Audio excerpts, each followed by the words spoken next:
Hey, what's going on, everybody? Welcome to the channel today. If you enjoyed this review, please drop a like and please subscribe down below. I appreciate all the support from everybody.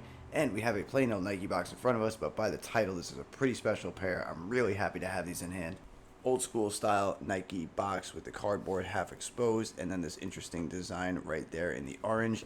Inside, you have that old star style paper. As you see by the title and the label, we do have a Nike Air Force One Low. Quick Strike TS, standing for Terror Squad, which is a music group of rappers. If you are not familiar with the actual genre of music, men's size 12, retail's not on the side, but these were $150 US. And this particular pair released, I believe, on September 16th. I will make sure that's correct, 2023, for $150 US. And this is what we are looking at today. So, if you are not familiar, Terror Squad was a music group formed in the late 90s, early 2000s. You had Fat Joe, and then, rest in peace, one of my favorite rappers who was independent became that Fat Joe had signed was Big Pun, and I always considered him part of that Terror Squad unit, and Big Pun to me was probably the best that ever did it. You had Remy Martin was part of it, and it was a really interesting take on a sneaker that was only made for friends and families about 20 years ago. I think it was like 2003. Nike started producing some of these for Fat Joe, friends and family pairs only. Some pairs ended up getting into the public's hands by being sold, and they've been really sought after since. There was another pair that released with these in a blue. I will throw a photo up there.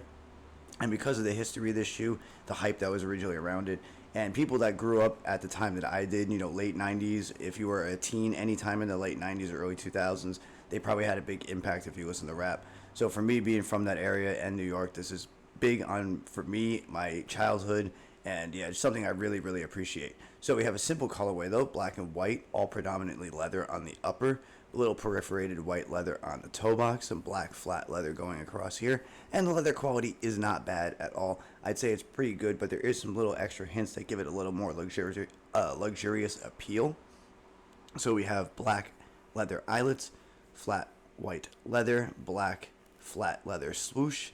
There is the TS embroidered on the back there with that outer contrasted stitching, obviously standing for Terror Squad. White midsole with the black air right there in the paint, black outsole, and going around to the heel, you have the cursive writing right there. And if you look, you can also see as I'm moving this, there is more leather wrapped around here. We will get to that.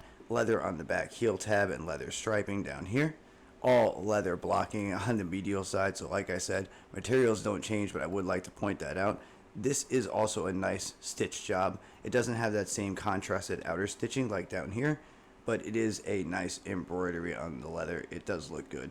And going up the toe box, you have a standard Air Force One 1982, of course the year it was released, on the lace Embroidery. White laces right there, but if you notice there is a black pair of laces hanging off the white laces, so you do get an extra pair with these.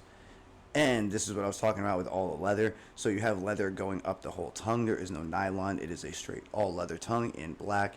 Leather piping instead of that vinyl nylon style piping. So leather once again. Your tag is nylon. That is not leather. And your lining, if you look close and white with the crinkling, that is leather as well. And yes, they have made leather bounded top insoles. This is not one of them. This is more like a nice soft towel. I wouldn't call it a chenille, but it's a nice softer insole. It's a good job. It's more premium, I would say, than a standard insole that's from Nike. And with the leather, it is more of a premium lining. And both shoes are color blocked the same, stitched the same, have the same little details all around. Same design of the lace dubray, the tongue tag, the insole markings. So nothing to change on either sneaker. Simple colorway, but iconic shoe that I'm glad is now available to everybody. They did sell out, of course.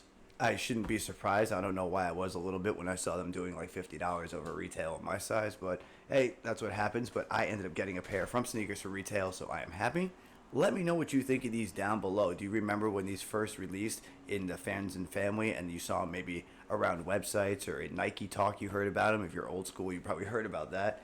Other than that, let me know what you guys think of these down below. I'm going to let the video go there. Did you like the blue pair better? This one, I will try to answer back to everybody, get some conversation going in the comments. I thank you all for the support. I hope you stick around. I do have more content coming shortly, and I hope everybody has a great day. All right?